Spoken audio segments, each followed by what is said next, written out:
అంత ఖాళీగా ఉన్నారేంట్రా? ఆ? పని పాట ఏం లేదా? ఏంటా మీన్స్?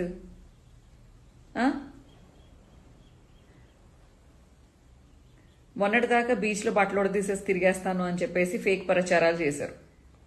ఎక్కడా నేను నా అఫీషియల్ పేజ్లో అలాంటి మాటలు నేను మాట్లాడలేదు. అండ్ నేను ఏదైతే వీడియోలు చేశానో, అంతకుముందు ఏమైతే పోస్టులు చేశానో, ఏమైతే లైవ్లు చేశానో అవి అలాగే ఉన్నాయి. ప్రతి ఒక్కటి ఏది డిలీట్ చేయలేదు.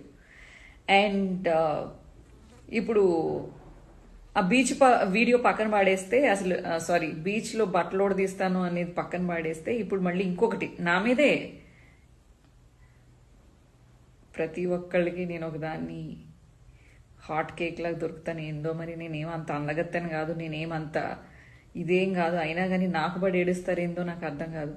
ఇప్పుడు బైరెడ్డి సిద్ధార్థ్ రెడ్డి గురించి అనవసరంగా ఫేక్ ప్రచారాలు మొదలుపెట్టారు. ఆ అబ్బాయి నేను ఏదో రిలేషన్షిప్లో ఉన్నాము అని చెప్పి, నేనేదో సరదాకి ఎప్పుడైనా బైరెడ్డి బాగుంటాడు, బైరెడ్డి లాంటి మొగుడు వస్తే బాగుంటుంది అలాంటి మాటలు మాట్లాడాను. కానీ నిజంగా నేను ఎప్పుడు బైరెడ్డిని చూడటం కానీ, బైరెడ్డితో ఫోన్లో మాట్లాడటం కానీ, లేకపోతే బైరెడ్డి ఎక్కడ ఉంటాడని కానీ నాకు అసలు తెలీదు.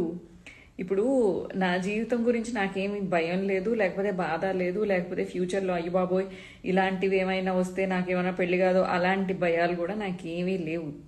తెగించినోడికి తెడ్డేలింగం అన్నట్టు నా జీవితం ఆల్రెడీ అయింది చాలు, ఇంకా ఇంతకన్నా అవ్వక్కర్లేదు. కానీ బైరెడ్డికంటూ ఒక జీవితం ఉంది, చిన్నపిల్లోడు. అండ్ ఆల్సో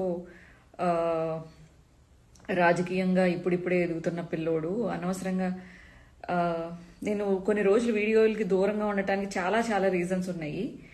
ఇప్పుడు ఆ అబ్బాయి జీవితం పాడు అవ్వకూడదు. ఇలాంటివి ఒక ఆడదానికైనా మగోడికైనా కూడా జీవితం అనేది చాలా ఇంపార్టెంట్. ఇలాంటి రూమర్స్ రాకూడదు. సో ఒక కన్సర్న్ తోటి ఈ వీడియో చేస్తున్నాను.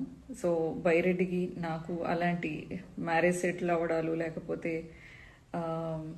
రిలేషన్షిప్లో ఉండటాలు, ఇలాంటివన్నీ ఫేక్ ప్రచారాలు మానుకోండి. పని లేకపోతే పని చేసుకోండి. అది కూడా అది కూడా చేయలేకపోతే భగవంతుడిని ప్రార్థన చేసుకోండి, చాలా చాలా ఉత్తమం. లేదా ఏదైనా అనాథ శరణాలయాలకు వెళ్ళి, వృద్ధాశ్రమాలకు వెళ్ళి ఏమైనా సేవలు చేసుకోండి, పుణ్యం వస్తుంది. అంటే ఉన్న మాటలు మీరు అనండి. నేనేమన్నా తప్పుగా మాట్లాడితే మీరు నన్ను తిడతారు, అదంతా నేను తీసుకుంటాను. కానీ ఫేక్ ప్రచారాలు చేయకండి. మీరు రాజకీయంగా నేను ఏమైనా మాట్లాడినప్పుడు నన్ను తిట్టండి. ఆపోజిట్ పార్టీ ఏమైనా రాజకీయంగా ఏమైనా మాట్లాడితే నేను తిడతాను, అంతవరకే చాలు. కానీ అబద్ధాలు సృష్టించాల్సిన అవసరం లేదు.